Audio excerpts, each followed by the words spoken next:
ಓಂ ಶ್ರೀ ಗಣೇಶಾಯ ನಮಃ. ಓಂ ಶ್ರೀ ಗುರುಭ್ಯೋ ನಮಃ. ಓಂ ಶ್ರೀ ಸರಸ್ವತೈ ನಮಃ. ಮಾತೃದೇವೋ ಭವ. ತತ್ವಮಸಿ ಚಾನಲ್ ಪ್ರೇಕ್ಷಕರಿಗೆ ನಿಮ್ಮ ವೆಂಕಟರಾಘವನ್ ಮಾಡ್ತಕ್ಕಂಥ ನಮಸ್ಕಾರಗಳು. ಪ್ರೇಕ್ಷಕರೇ, ಇದು ಉಡುಪಿ ನ್ಯೂಮರಾಲಜಿ ಅಂಡ್ ಅಸ್ಟ್ರಾಲಜಿ ಕಾರ್ಯಕ್ರಮ ಮಾಸ ಭವಿಷ್ಯ, ವೈಜ್ಞಾನಿಕ ತಳಹದಿಯ ಮಾಸ ಭವಿಷ್ಯ. ಈಗ ಹೊಸ ವರ್ಷದ 2026 ಮೊದಲನೆಯ ಮಂತ್ ಜನವರಿಯಲ್ಲಿ ಗ್ರಹಗಳ ಫಲಾಫಲ ಯಾವ ಥರ ಇದೆ, ಗ್ರಹಗಳು ಯಾವ ರಾಶಿಯಲ್ಲಿದೆ, ಗ್ರಹಗಳು ಯಾವ ರಾಶಿಗೆ ಯಾವ ಥರ ಫಲ ಕೊಡ್ತಾ ಇದ್ದೀವಿ ಅಂತಕ್ಕಂಥ ವಿಚಾರವನ್ನು ನಾವು ಮಾತಾಡ್ತಾ ಇದ್ದೀವಿ. ಮೇಯ್ನ್ಲಿ ನೀವು ಇದನ್ನು ನೋಡ್ಕೊಳ್ಳೋದಕ್ಕೆ ಕೂಡ, ಈ ಭವಿಷ್ಯವನ್ನು ನೋಡ್ಕೊಳ್ಳೋಕೆ ಕೂಡ ಕೆಲವು ಪ್ಯಾರಾಮೀಟರ್ಸ್ ಇದೆ. ಲಗ್ನದಿಂದ ನೋಡ್ಕೊಂಡಿದ್ರೆ 100 ಭಾಗ ಫಲ, ರಾಶಿಯಿಂದ ನೋಡ್ಕೊಂಡಿದ್ರೆ 50% ಫಲ, ನಾಮ ನಕ್ಷತ್ರದಿಂದ ಕೆಲವರಿಗೆ ಯಾವ ರಾಶಿ ಅಂತ ಗೊತ್ತಿರೋದಿಲ್ಲ, ಅವ್ರ ಹೆಸರು ಪ್ರಕಾರ ಒಂದು ರಾಶಿ ಅಂತ ನೋಡ್ಕೊಳ್ತಾ ಇರ್ತಾರೆ. ಅವ್ರಿಗೆ ಬರೀ 25% ಫಲವನ್ನು ಇದು ಸೂಚಿಸುತ್ತೆ. ಮೊದಲನೇದಾಗಿ ಇದು ಗ್ರಹಗಳ ಗೋಚಾರದಲ್ಲಿರ್ತಕ್ಕಂಥ ಫಲವನ್ನು ಹೇಳ್ತಾ ಇದ್ದೀವಿ. ಯಾರಿಗೂ ಇಂಡಿವಿಜುವಲ್ ಬಗ್ಗೆ, ರಾಶಿ ಬಗ್ಗೆ ನಾವು ಅಥವಾ ಇಂಡಿವಿಜುವಲ್ ವ್ಯಕ್ತಿ ಬಗ್ಗೆ ನಾವು ಭವಿಷ್ಯವನ್ನು ಹೇಳ್ತಾ ಇಲ್ಲ.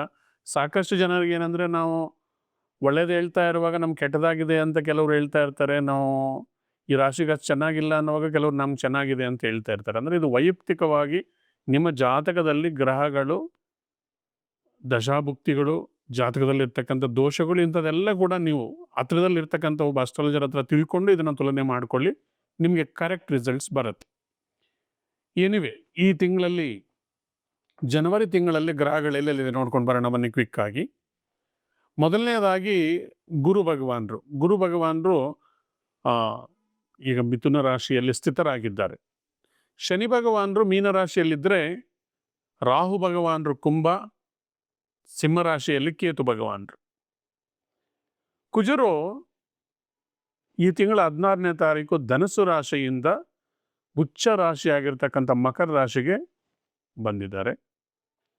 ಹಾಗೆ ಸೂರ್ಯ ಭಗವಾನರು ಜನವರಿ 14, ನಾವು ಯಾವಾಗಲೂ ಹೇಳ್ತಾ ಇರ್ತೀವಿ ಮಕರ ಸಂಕ್ರಾಂತಿ, ಸೂರ್ಯ ಮಕರ ರಾಶಿಗೆ ಪ್ರವೇಶ ಮಾಡದಿರ್ತಕ್ಕಂಥ ದಿನವನ್ನೇ ನಾವು ಮಕರ ಸಂಕ್ರಾಂತಿ ಅಂತ ಕರಿತೀವಿ. ಇದು ವೈಜ್ಞಾನಿಕವಾಗಿ ಕೂಡ ಎಷ್ಟು ತಾಳೆ ಆಗುತ್ತೆ ನೋಡಿ. ಸೂರ್ಯ ಭಗವಾನರು 14ನೇ ತಾರೀಕು ಮಕರ ರಾಶಿಗೆ ಪ್ರವೇಶ ಮಾಡ್ತಾ ಇದ್ದಾರೆ, ಇದು ಮಕರ ಸಂಕ್ರಾಂತಿ.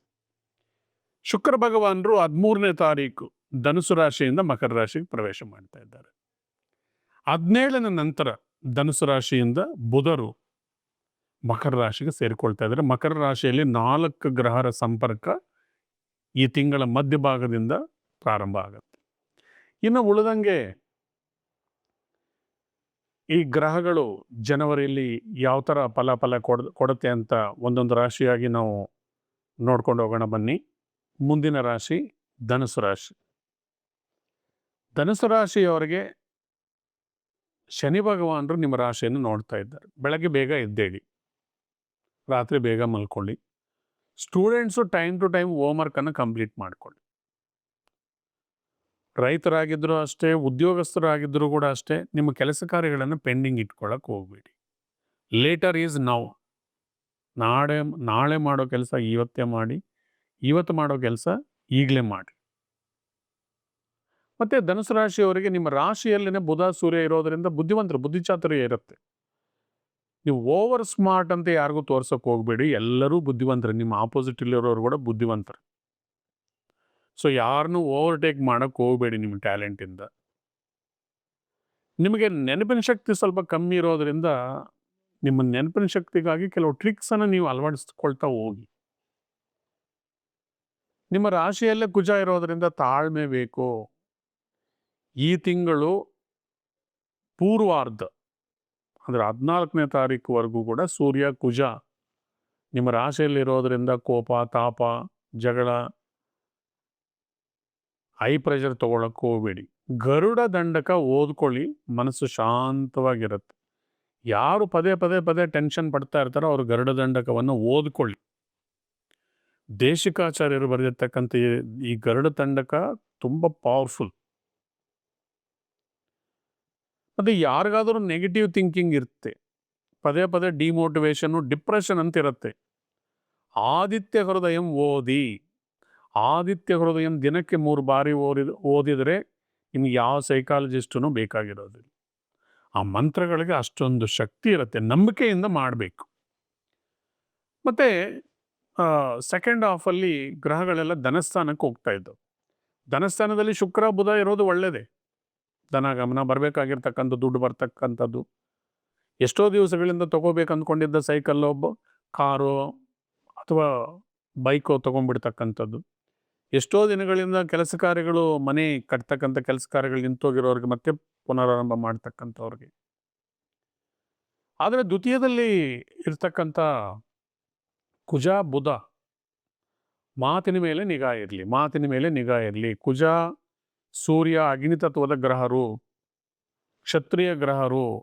ನನಗೆ ಗೊತ್ತು, I am right, I am great ಅಂದ್ಕೊಳ್ಳೋಕೆ ಹೋಗಬೇಡಿ. ಮಾತಿನ ಮೇಲೆ ನಿಗಾ ಇರಲಿ. ಮಾತು ಕಂಟ್ರೋಲಲ್ಲಿದ್ದರೆ ಈ ತಿಂಗಳಲ್ಲಿ ನೀವು ಏನು ಬೇಕಾದರೂ ಸಾಧಿಸ್ಬೋದು. ಒಂದು ಒಳ್ಳೆ ಅಡ್ವೊಕೇಟು ಇಂಪಾರ್ಟೆಂಟ್ ಕೇಸನ್ನು ಕೂಡ ಗೆದ್ದು ಬಿಡ್ತಾರೆ. ಯಾಕಂದರೆ ಧನುಸು ರಾಶಿಯವರು ಆರ್ಗ್ಯುಮೆಂಟೇಟಿವ್. ಕುಜ ಸೂರ್ಯ ಬುಧ ಇದ್ದಾರೆ ಅಂದರೆ ಬುದ್ಧಿಶಕ್ತಿಯಿಂದ, ವಾಕ್ಚಾತುರ್ಯದಿಂದ ಕೇಸನ್ನು ಗೆಲ್ತಕ್ಕಂಥದ್ದು, ವಾದ ವಿವಾದದಲ್ಲಿ ಜಯ ಪಡ್ಕೊಳ್ತಕ್ಕಂಥವ್ರು. ಇದು ಟೀಚರ್ಸ್ಗೂ ಪ್ರೊಫೆಸರ್ಗೂ ಕೂಡ ಒಳ್ಳೆ ಅನುಕೂಲಕರವಾಗಿರ್ತಕ್ಕಂಥ ಕಾಂಬಿನೇಷನ್.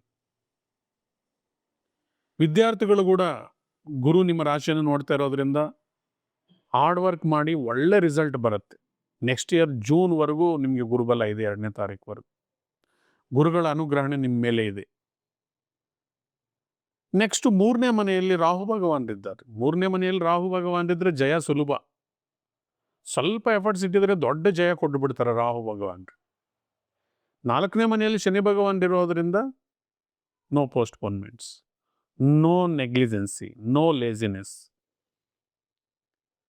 ಭಾಗ್ಯಸ್ಥಾನದಲ್ಲಿ ಕೇತು ಭಗವಾನರಿದ್ದಾರೆ. 9ನೇ ಮನೆಯಲ್ಲಿ ಕೇತು ಭಗವಾನರಿದ್ದಾರೆ ಅಂದರೆ ಜ್ಞಾನವನ್ನು ಕೊಡ್ತಾರೆ, ವಿಘ್ನಗಳನ್ನು ಕೊಡ್ತಾರೆ. ಗಣಪತಿ ಆರಾಧನೆ ಮಾಡ್ತಾ ಬನ್ನಿ. ಒಂದು ಕಡೆ ಶನಿದೇವರನ್ನ ಆರಾಧನೆ ಮಾಡ್ತಾ ಬನ್ನಿ, ಇನ್ನೊಂದು ಕಡೆ ಗಣಪತಿಯನ್ನು ಆರಾಧನೆ ಮಾಡ್ತಾ ಬನ್ನಿ. ಈ ತಿಂಗಳಲ್ಲಿ ಅದ್ಭುತ ರಿಸಲ್ಟ್ಸ್ ನಿಮ್ಗೆ ಸಿಕ್ಕತ್ತೆ. ಈ ಕಾರ್ಯಕ್ರಮವನ್ನು ನಾವು ಮುಕ್ತಾಯ ಮಾಡೋಕ್ಕೆ ಮೊದಲು ಕೆಲವು ಟಿಪ್ಸನ್ನು ತಿಳ್ಕೊಳ್ಳೋಣ. ಪ್ರತಿ ತಿಂಗಳು ನಾವು ಒಂದು ಟಿಪ್ಸ್ ಅಂತ ಹೇಳ್ತಾ ಇದ್ದೀವಿ. ಸಾಕಷ್ಟು ಜನ ಇಂಟ್ರೆಸ್ಟ್ ಆಗಿದೆ ಸರ್, ಪ್ರತಿ ತಿಂಗಳು ಕಂಟಿನ್ಯೂ ಮಾಡಿ, ಯಾವುದಾದ್ರೂ ಒಂದು ಹೊಸ ಹೊಸ ವಿಚಾರದ ಬಗ್ಗೆ ನೀವು ಹೇಳ್ತಾ ಬಂದಿದ್ರೆ ನಮ್ಗೆ ಅನುಕೂಲ ಆಗುತ್ತೆ ಅಂತ ಸಾಕಷ್ಟು ಜನ ಫೋನ್ ಮಾಡಿ ಕೂಡ ಹೇಳ್ತಾ ಇದ್ದಾರೆ. ಈ ತಿಂಗಳಲ್ಲಿ ಉದ್ಯೋಗದ ವಿಚಾರವಾಗಿ, ಯಾಕಂದರೆ ಮನುಷ್ಯನ ಜೀವನದಲ್ಲಿ ಬಾಲ್ಯ, ಯೌವನ, ವಿದ್ಯಾಭ್ಯಾಸ, ಇದಾದ ಮೇಲೆ ಉದ್ಯೋಗ, ಮದುವೆ, ಇದೆಲ್ಲ ಸ್ಟೆಪ್ ಬೈ ಸ್ಟೆಪ್ ಇರ್ತಕ್ಕಂಥದ್ದು. ಈಗ ಮದುವೆ, ಮಕ್ಕಳು ವಿಚಾರ ಆಲ್ರೆಡಿ ನಾವು ಹೇಳಿದ್ದೀವಿ. ಉದ್ಯೋಗ ಸಾಕಷ್ಟು ಜನಕ್ಕೆ ಮುಖ್ಯವಾಗಿರ್ತಕ್ಕಂಥ ಪ್ರಶ್ನೆ ಉದ್ಯೋಗನೇ. ಉದ್ಯೋಗ ಇದ್ದರೆ ಜೀವನ ಸುಗಮವಾಗಿ ನಡೀತಾ ಇರುತ್ತೆ. ಉದ್ಯೋಗ ಇದ್ದರೆ ನಿರಂತರವಾಗಿ ದುಡ್ಡು ಬರ್ತಾ ಇರುತ್ತೆ. ಉದ್ಯೋಗಂ ನಾಸ್ತಿ ದಾರಿದ್ರ್ಯಂ ಅಂತ ಹಿರಿಯರು ಹೇಳಿದರು. ಯಾರಿಗೂ ಉದ್ಯೋಗ ಇರುತ್ತೋ, ಯಾವನಿಗೆ ಸಂಪಾದನೆ ಇರುತ್ತೋ ಅವನಿಗೆ ದರಿದ್ರ ಇರಲ್ಲ ಅಂತ. ಓವರ್ ಕಮಿಟ್ಮೆಂಟ್ ಮಾಡ್ಕೊಳ್ಳೋರಿಗೆ, ಸುಮ್ಮನೆ ಸಾಲಗಳು ಮಾಡಿಕೊಂಡು ಮಜಾ ಮಾಡೋರಿಗೆ ಇದು ಅನ್ವಯಿಸೋದಿಲ್ಲ. ಉದ್ಯೋಗ ಇಲ್ಲ ಅಥವಾ ನಾವು ಉದ್ಯೋಗ ಯಾವ ಥರ ಪಡ್ಕೋಬೇಕು ಅಂತಕ್ಕಂಥ ಕೆಲವು ಉಪಾಯಗಳನ್ನು ನಾನು ಹೇಳ್ತಾ ಬರ್ತೀನಿ. ಉದ್ಯೋಗವನ್ನು ಪಡ್ಕೋಬೇಕಂದ್ರೆ ಮುಖ್ಯವಾಗಿ ಒಂದು ಸಣ್ಣ ಟೆಕ್ನಿಕ್ ಹೇಳ್ತೀನಿ. ಒಂದು ಲೆಮನ್ ತಗೊಳ್ಳಿ, ನಿಂಬೆಹಣ್ಣು, ಅದನ್ನು 4 ಭಾಗಗಳಾಗಿ ಮಾಡಿ. ಈ 4 ಭಾಗಗಳನ್ನು ಮಾಡಿರ್ತಕ್ಕಂಥ ನಿಂಬೆಹಣ್ಣನ್ನು ಒಂದು ಪ್ಲಸ್ ಥರ ರೋಡ್ ಇರತ್ತಲ್ಲ, 4 ರೋಡ್ ಸೇರ್ತಕ್ಕಂಥ ಜಾಗದಲ್ಲಿ ನಿಂತ್ಕೊಂಡು ಎಲ್ಲ ಡೈರೆಕ್ಷನಲ್ಲೂ ಒಂದೊಂದು ಪೀಸನ್ನು ಬಿಸಾಕಿ ಮನೆಗೆ ಬನ್ನಿ. ಕಾಲು ತಳ್ಕೊಂಡು ಮನೆಗೆ ಎಂಟ್ರಿ ಕೊಡಿ. ಇದನ್ನು ನೀವು 7 ದಿವಸ 7 ಡೇಸ್ ಕಂಟಿನ್ಯೂಸ್ ಆಗಿ ಮಾಡಬೇಕು. ಕಂಟಿನ್ಯೂಟಿ ಇದ್ದರೆ ನಿಮಗೆ ಇದು ಫಲ ಕೊಡುತ್ತೆ. ನೀವು ಈ ನಿಂಬೆಹಣ್ಣನ್ನು ಬಿಸಾಕಿದಾಗ ಅಲ್ಲಿ ಸೂಕ್ಷ್ಮ ಶರೀರಗಳಂತ ಇರ್ತಾವೆ, 4 ರೋಡ್ ಸೇರ್ತಕ್ಕಂಥ ಜಾಗದಲ್ಲಿ, ಅವು ಗ್ರಹಿಸಿ ನಿಮಗೆ ಫಲವನ್ನು ಕೊಡ್ತವೆ. ಮತ್ತು ಉದ್ಯೋಗ ಪಡ್ಕೊಳ್ಳೋದಕ್ಕೆ ಕೆಲವು ಮಂತ್ರಗಳು ಕೂಡ ಇದ್ದಾವೆ. ಈ ಮಂತ್ರಗಳನ್ನು ನೀವು ನಿಯಮಿತವಾಗಿ ಪಠನೆ ಮಾಡೋದರಿಂದ, ಜಪ ಮಾಡೋದರಿಂದ ನಿಮಗೆ ಬೇಗ ಉದ್ಯೋಗ ಪಡ್ಕೊಳ್ಳಿಕ್ಕೆ, ಉದ್ಯೋಗ ಕಳ್ಕೊಂಡು ಉದ್ಯೋಗ ಪಡ್ಕೊಳ್ಳೋದಕ್ಕೆ, ಮತ್ತು ಹೊಸದಾಗಿ ಉದ್ಯೋಗಕ್ಕಾಗಿ ಪ್ರಯತ್ನ ಮಾಡ್ತಕ್ಕಂಥ, ಕಾಲೇಜ್ ಮುಗಿಸ್ಕೊಂಡು ಬಂದಿರತಕ್ಕಂಥವ್ರಿಗೆ ಕೂಡ ಈ ಮಂತ್ರಗಳು ಅನ್ವಯ ಆಗುತ್ತೆ. ಇದು ನಾನು ಬೇರೆ ಬೇರೆ ಮೂಲಗಳಿಂದ ಕಲೆಕ್ಟ್ ಮಾಡಿ ನಿಮ್ಮ ಹತ್ರ ಹೇಳ್ತಾ ಇದ್ದೀನಿ. ನಿಮ್ಗೆ ಗೊತ್ತಾಗಿದ್ರೆ ಅವು ಕೂಡ ಇದ್ರ ಜೊತೆಗೆ ನೀವು ಪಾಲನೆ ಮಾಡಿ. ಮೊದಲನೇ ಮಂತ್ರ ಓಂ ಹ್ರೀಂ ಕಾರ್ಯಸಿದ್ಧಿಂ ಓಂ ನಮಃ. ಓಂ ಹ್ರೀಂ ಕಾರ್ಯ ಸಿದ್ಧಿಂ ಓಂ ನಮಃ. ಎರಡನೇ ಮಂತ್ರ ಓಂ ಹ್ರೀಂ ಪದ್ಮೆ ರಾಜ್ಯ ಪ್ರಾಪ್ತಿಂ ಹ್ರೀಂ ಕ್ಲೀಂ ಕ್ಲೀಂ ಸ್ವಾಹ. ಓಂ ಹ್ರೀಂ ಪದ್ಮೆ ರಾಜ್ಯ ಪ್ರಾಪ್ತಿಂ ಹ್ರೀಂ ಕ್ಲೀಂ ಕ್ಲೀಂ ಸ್ವಾಹ. ಇನ್ನು ಎಷ್ಟೋ ಜನಕ್ಕೆ ಗೊತ್ತಾಗೋದಿಲ್ಲ, ನಾವೆಲ್ಲ ಪ್ರಯತ್ನಗಳು ಮಾಡ್ತಾ ಇರ್ತೀವಿ. ಒಂದೊಂದು ಸರ್ತಿ ನಮಗೆ ಅಡಚಣೆಗಳು ಕೂಡ ಇರುತ್ತೆ. ದೃಷ್ಟಿದೋಷ ಆಗಿರ್ಬೋದು, ದಾಟ ದೋಷ ಆಗಿರ್ಬೋದು, ಕೆಲವು ತಾಂತ್ರಿಕ ತೊಂದರೆಗಳಿಂದ ಕೂಡ ಇನ್ನೇನು ಸಿಕ್ಬಿಡತ್ತೆ, ಫೈನಲ್ HR ರೌಂಡ್ ಇದೆ, ನನಗೇನು ಜಾಬ್ ಸಿಕ್ಕತ್ತೆ ಅನ್ನೋ ಸ್ಟೇಜಲ್ಲಿ ಕೂಡ ಸಿಗದೆ ಇರತಕ್ಕಂಥ ಚಾನ್ಸಸ್ ಇರುತ್ತೆ. ಈ ಥರ ಏನಾದರೂ ಅಡ್ಡಿ ಆತಂಕ ಇದ್ದರೆ ಒಂದು ಮಂತ್ರವನ್ನು ನಾನು ಹೇಳ್ತಾ ಇದ್ದೀನಿ. ಇದು ತಂತ್ರಬಾಧೆ, ಒಂದು ಮಾಂತ್ರಿಕ ದೋಷ ಅಥವಾ ಏನಾದರೂ ದೃಷ್ಟಿದೋಷ ಇರೋದಕ್ಕೆ ಉಪಯೋಗ ಆಗ್ತಕ್ಕಂಥ ಮಂತ್ರ. ಓಂ ಐಂ ಹ್ರೀಂ ತಂತ್ರ ನಿವಾರಣಾಯ ಫಟ್. ಓಂ ಐಂ ಹ್ರೀಂ ತಂತ್ರ ನಿವಾರಣಾಯ ಫಟ್. ಈ ಮಂತ್ರಗಳನ್ನು ನೀವು 108 ಹೇಳ್ಕೋಬೋದು. ಅಥವಾ ನಿಮಗೆ ಕೌಂಟ್ ಮಾಡೋದಕ್ಕೆ ಸಾಧನಗಳಿಲ್ಲ ಅಂತ ಹೇಳಿದರೆ ನೀವು ಒಂದು ಅಲಾರ್ಮ್ ಇಟ್ಕೊಂಡು ಒಂದು 5ರಿಂದ 10 ನಿಮಿಷ ಅಲಾರ್ಮ್ ಇಟ್ಕೊಂಡು ಈ ಮಂತ್ರಗಳನ್ನು ನಿಯಮಿತವಾಗಿ ನೀವು ಪಠನೆ ಮಾಡೋದ್ರಿಂದ ನಿಮಗೆ ಉದ್ಯೋಗ ಭಾಗ್ಯ ಸಿಕ್ಕಿ ಒಳ್ಳೆ ಕಂಪನಿಯಲ್ಲಿ ಕೆಲಸಕ್ಕೆ ಕೂಡ ಅವಕಾಶಗಳು ಸಿಕ್ಕೋದಕ್ಕೆ ಸಾಧ್ಯ ಆಗುತ್ತೆ. ಉದ್ಯೋಗಕ್ಕಾಗಿ ಪ್ರಯತ್ನ ಮಾಡ್ತಾ ಇರ್ತಕ್ಕಂಥವ್ರಿಗೆ ಭಾಗ್ಯ ಸೂಕ್ತವನ್ನು ದಿನಕ್ಕೆ 11 ಬಾರಿ ಓದೋದ್ರಿಂದ ಕೂಡ ನಿಮಗೆ ಒಳ್ಳೆ ಉದ್ಯೋಗ ಸಿಕ್ಕತ್ತೆ. ಉದ್ಯೋಗ ಕಳ್ಕೊಂಡಿರೋರಿಗೆ ಉದ್ಯೋಗ ಸಿಕ್ಕತ್ತೆ, ಉದ್ಯೋಗಕ್ಕಾಗಿ ಪ್ರಯತ್ನ ಮಾಡ್ತಾ ಇರೋರಿಗೆ ಉದ್ಯೋಗ ಸಿಕ್ಕತ್ತೆ, ಉದ್ಯೋಗದಲ್ಲಿ ಇರೋರು ಕೂಡ ಓದ್ಕೊಳ್ಳೋದ್ರಿಂದ ಪ್ರಮೋಷನ್ ಸಿಕ್ಕತ್ತೆ. ಈ ಮಂತ್ರಗಳು ಹೇಳಿ ಸಾಕಷ್ಟು ಜನಕ್ಕೆ ಉಪಯೋಗ ಆಗಿದೆ. ಈ ಉಪಯೋಗವನ್ನು ನೀವು ಪಡ್ಕೊಳ್ಳಿ. ಒಂದು ವೇಳೆ ಇದೆಲ್ಲ ಹೇಳಿ ಏನೂ ಆಗ್ತಾ ಇಲ್ಲ ಅಂದರೆ ಒಂದು ಸರ್ತಿ ನಿಮ್ಮ ಜಾತಕವನ್ನು ನಿಮ್ಮ ಹತ್ರದಲ್ಲಿರ್ತಕ್ಕಂಥ ಅಸ್ಟ್ರಾಲಜರ್ಗೆ ದುಡ್ಡು ಕೊಟ್ಟು ಕೇಳಿಸಿ ಪರಿಹಾರಗಳನ್ನು ಮಾಡ್ಕೊಳ್ಳಿ. ಖಂಡಿತ ನಿಮಗೆ ಒಳ್ಳೆಯದಾಗತ್ತೆ. ನಮಸ್ಕಾರ, ಧನ್ಯವಾದಗಳು. Thank you very much. Thank you.